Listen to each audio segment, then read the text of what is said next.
Welcome to the deep dive. Today, we're getting into something pretty universal, growing through the tough times. We've looked at a whole range of sources, articles, some research, all exploring how challenges aren't just obstacles, but maybe catalysts.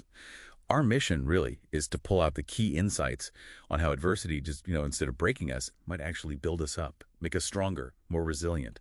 It's a fascinating idea, isn't it? Because, well, our instinct is usually to run from difficulty, seek comfort. But so much evidence points to profound growth coming directly from facing those struggles. It's quite compelling. Okay, so let's unpack that. The sources are clear. Yeah. Life isn't always smooth sailing. We all face bumps in the road.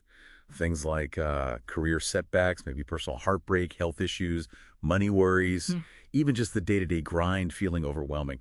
And it's totally normal to feel, knocked down or stuck in those moments. But maybe that's not the whole story. Exactly. And here's where it gets really interesting. The sources strongly suggest reframing these things. So instead of seeing them just as roadblocks, think of them as like intense training sessions. For your spirit, maybe.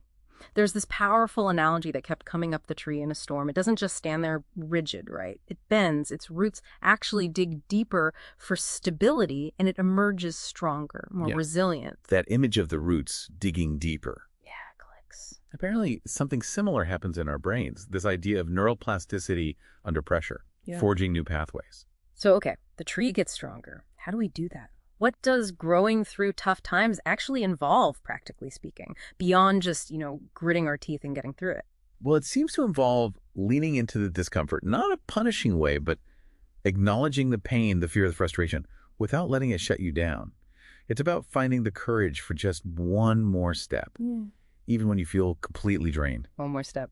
Okay. And practically, that means adapting, finding new ways when the old ones fail.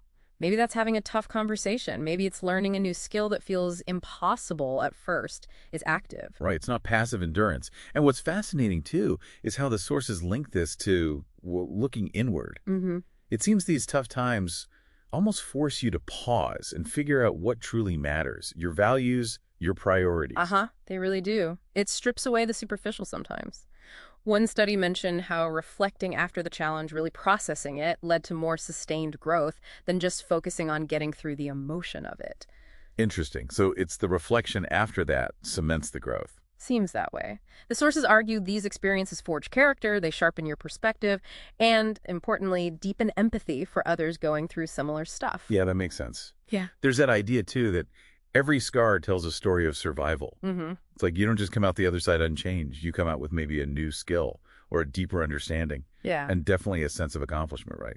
Exactly. It really reinforces that you're not defined by the struggle itself. You're defined by your response, how you choose to move forward and weave that experience into who you are.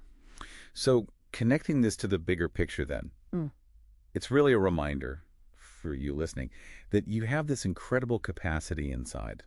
Often untapped, maybe, a capacity for strength, for pushing through, for transforming. What feels like a breakdown might actually be a breakthrough waiting to happen.